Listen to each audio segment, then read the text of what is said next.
बिस्मिल्लाहिर्रहमानिर्रहीम सल्लल्लाहु अला मुहम्मद सल्लल्लाहु अलैहि वसल्लम। लास्ट लेक्चर में हमने कूलम फोर्स कैलकुलेट करने का मैथमेटिकल फार्मूला डिराइव किया। फार्मूला क्या था?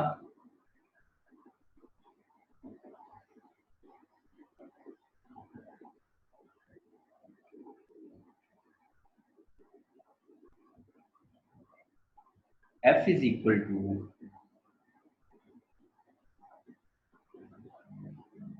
1 over 4 pi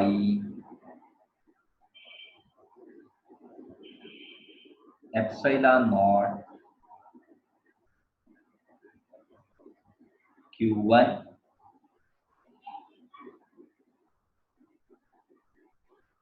Q2 over R square. इस फार्मूले की मदद से दो चार्जेस के दरमियान लगने वाली फोर्स की मिकदार हम कैलकुलेट कर सकते हैं। जैसा कि हम जानते हैं कि जो फोर्स है ये एक वेक्टर क्वांटिटी और वेक्टर के साथ दो चीजें एसोसिएट हैं, एक उसकी मैग्नीट्यूड, दूसरा डायरेक्शन। तो इंशाल्लाह आज हम कूलम लॉ की वेक्टर फॉर्म को डिस्कस करेंगे। चलें स्टार्ट करते हैं। इसमें पहली बात जो याद रखने वाली है, very important, coulomb law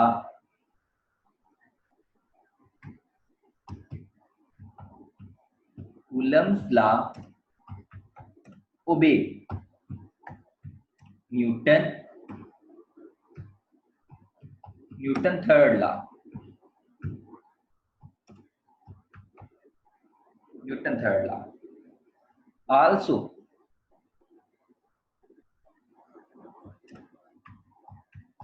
Coulomb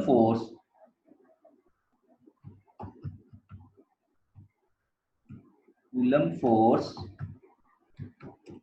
is a mutual force। अब इसका मतलब क्या है, तो इसको हम डायग्राम से समझ लेते हैं।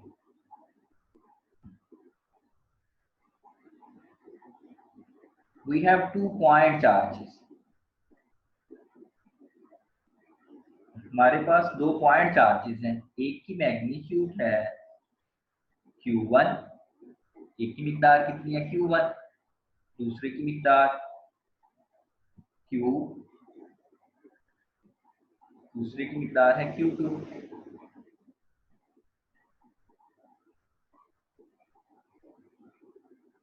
हम ये सपोज कर लेते हैं कि दोनों के अलजेब्रिक साइन सेम है, मतलब या दोनों पॉजिटिव हैं या दोनों नेगेटिव है, और इनके दरमियान जो फोर्स लग रही है वो फोर्स ऑफ रिपल्शन है। दोनों एक दूसरे को क्या कर रहे हैं, रिपेल कर रहे हैं। ये दोनों चार्जेस, इनके दरमियान डिस्टेंस है separated by a distance r। अब हमने कहा कूलम लॉ ओबे न्यूटन थर्ड लॉ, मतलब इसका क्या, Q1 Q2 के ऊपर जितनी फोर्स लगाएगा Q2 Q1 के ऊपर उतनी ही फोर्स लगाएगा। मतलब अगर Q1 Q2 के ऊपर 10 न्यूटन फोर्स लगाता है, 10 न्यूटन रिपल्सिव फोर्स लगाता है, तो Q2 चार्ज Q1 के ऊपर 10 न्यूटन फोर्स ही लगाएगा।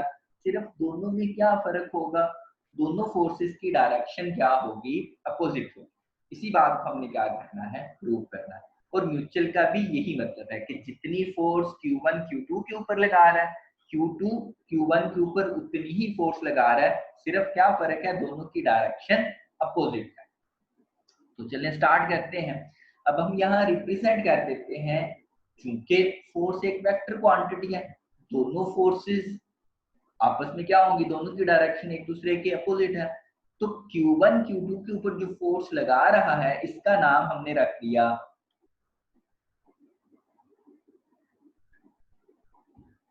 Q1 exert force on Q2, Q1 Q2 के ऊपर जो फोर्स लगा रहा है इस डायरेक्शन में, हमने इसका नाम रख दिया F1।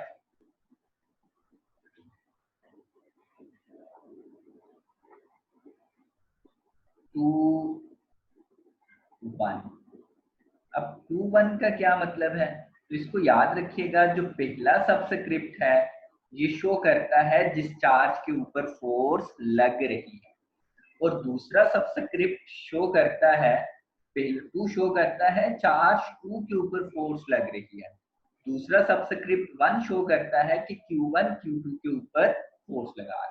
इस फोर्स का नाम हमने क्या रख दिया, Q1 Q2 के ऊपर जो फोर्स लगा रहा है that is represented by F21।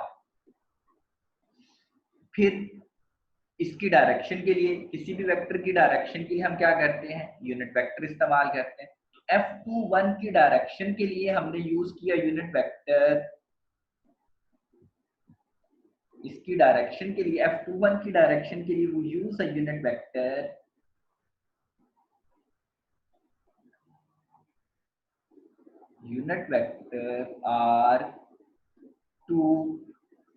R21। This is a unit vector of F21। ये बता रहा है, R21 बता रहा है कि Q2 के ऊपर इस डायरेक्शन में फोर्स लगा। अब Q2 भी Q1 के ऊपर इतनी ही फोर्स लगाएगा लेकिन अपोजिट डायरेक्शन, इसको भी हम रिप्रेजेंट कर देते हैं।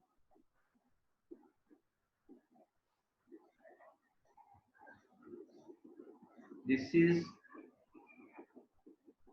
Q1,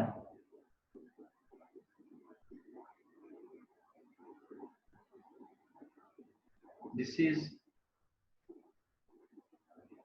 Q2, both are separated by distance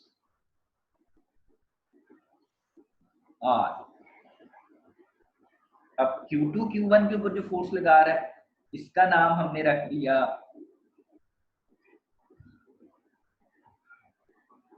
force इस डायरेक्शन में लग रही है, और इसका नाम अकॉर्डिंग टू कन्वेंशन हम पहले क्या लिखेंगे, जिसके ऊपर फोर्स लग रही है, और सेकंड सबस्क्रिप्ट जो फोर्स लगा रहा है।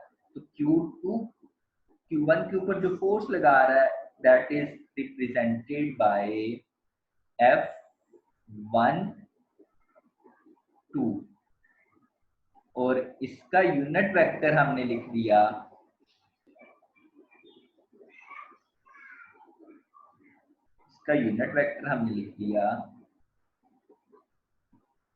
R12 that represent the direction of F1।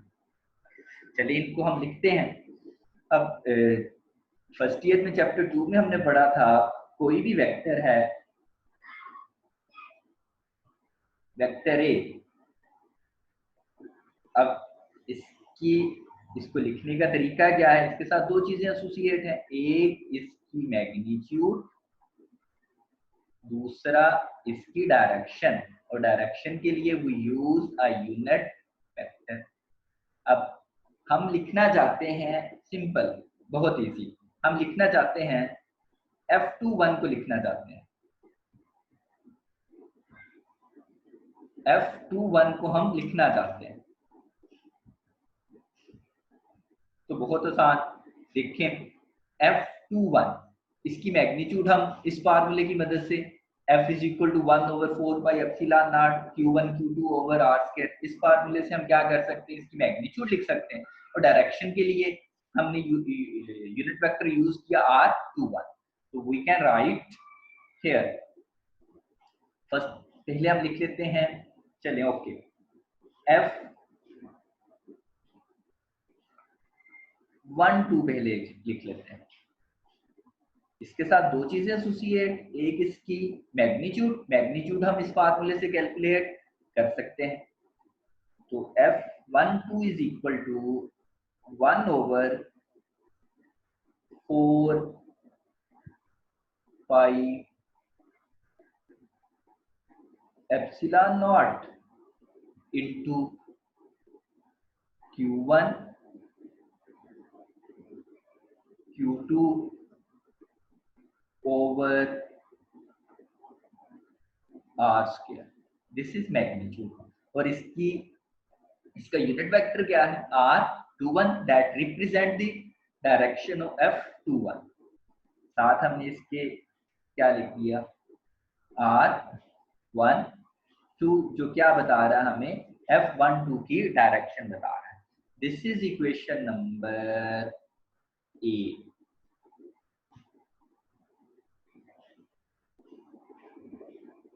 Okay, similarly हम लिखना चाहते हैं F21 को लिखना चाहते हैं तो वो भी हम ऐसे ही लिख सकते हैं।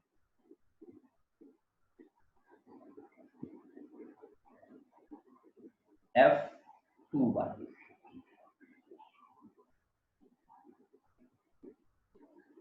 is equal to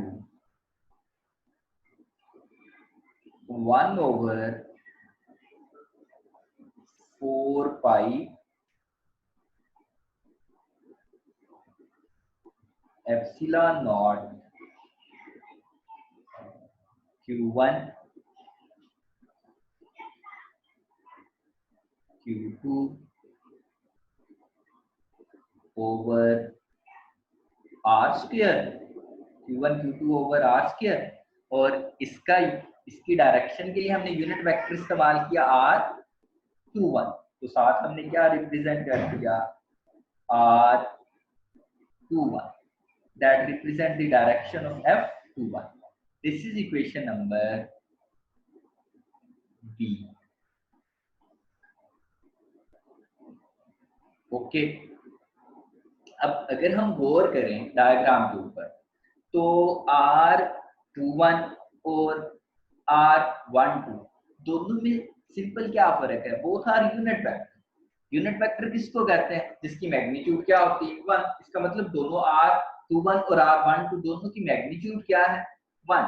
सिर्फ क्या फर्क है, दोनों की डायरेक्शन एक दूसरे के अपोजिट है। तो हम यहाँ पे फिर लिख सकते हैं here from figure it is clear that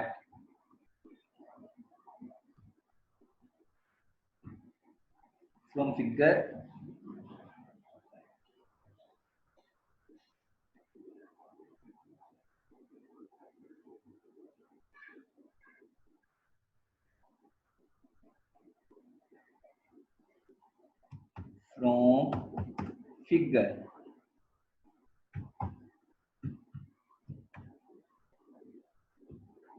figure से अगर हम देखें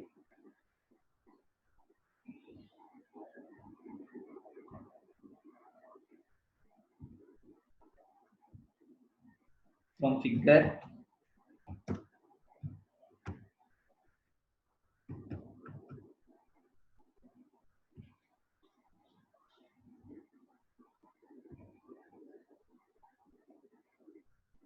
R12 is equal to minus R21। ये माइनस क्यों, क्योंकि दोनों की डायरेक्शन एक दूसरे के अपोजिट है। अब हम क्या करें, ये जो हमें दिखाई दे रहा है R12 इक्वेशन ए में हम क्या लिख सकते हैं, R12 की जगह माइनस R21 लिखा जा सकता है। तो हम इसको लिख देते हैं, put this in equation A. Put this in equation A, we get. जब हम इसको इक्वेशन ए में पुट करेंगे we get F12 is equal to 1 over 4 pi epsilon naught Q1 Q2 over R square. अब हमने क्या किया, इस R12 की जगह क्या लिख दिया, -R21 इंटू -R21। अब इस माइनस को हम शुरू में लिख लेते हैं, F12 is equal to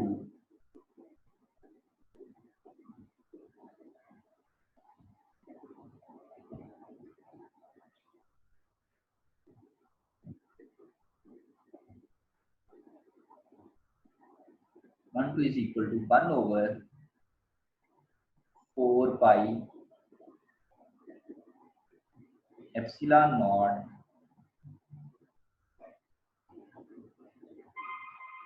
Q1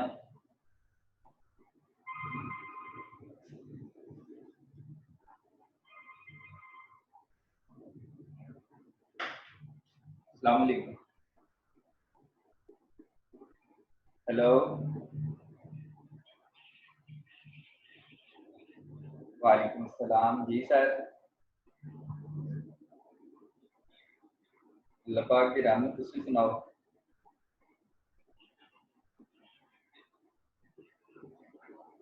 अच्छा, शुक्रिया सर।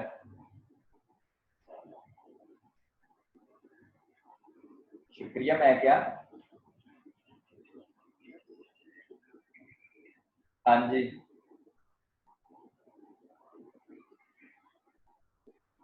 2 बजे आ गयो, थोड़ा कहना काम सीगा।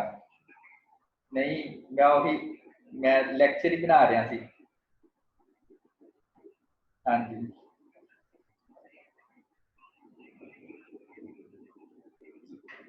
हाँ जी, ओके वालेकुम।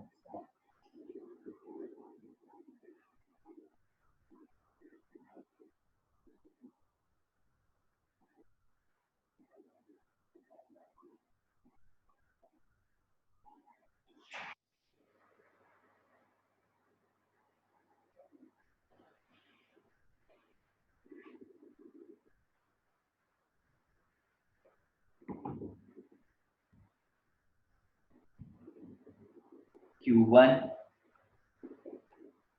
Q2 ओवर आर स्क्वायर, ये माइनस हमने कहाँ पे शिफ्ट कर दिया, शुरू में शिफ्ट कर दी। तो इस तरह से हमारे पास बन गया R21, माइनस साइन कहाँ पे चला गया, शुरू में चला गया। अब अगर हम देखें गौर करें तो ये जो माइनस से पहले वाला है ये सारा, दिस बिकम F21, हम लिख चुके हैं।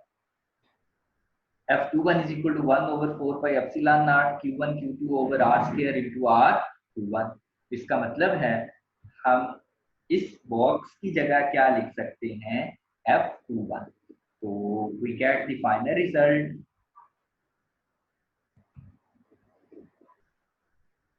F12 is equal to minus F21। इस तरह से ये बिल्कुल क्लियर हो गया। दोनों फोर्सेस जो Q1 के ऊपर Q2 लगा रहा है और जो Q2 के ऊपर Q1 लगा रहा है, दोनों आपस में क्या है, इक्वल। सिर्फ क्या फर्क है, दोनों की डायरेक्शन एक दूसरे के अपोजिट है। तो इस तरह से हमने ये साबित किया कि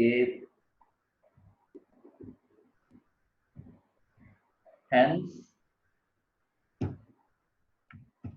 प्रूव, क्या प्रूव हुआ, कूलम लॉ ओबे न्यूटन थर्ड लॉ। तो इस तरह से ये 2 नंबर का शॉर्ट क्वेश्चन आ सकता है। 2-3 तरह से ये पूछा जा सकता है। वो कह सकता है write down vector form of Coulomb's law, तो ऐसे भी कह सकता है। ये रिलेशन दे के आपसे पूछ सकता है, ये रिलेशन दे के आपसे पूछ सकते हैं, इसको प्रूव करें। और ऐसे भी पूछ सकता है कि प्रूव कूलम्स लॉ ओबे न्यूटन थर्ड लॉ। तो जिस तरह से भी पूछे ये हमने सारा लिख देना। इंशाल्लाह इसका थोड़ा सा हिस्सा रह गया, वो हम नेक्स्ट वीडियो में देखेंगे।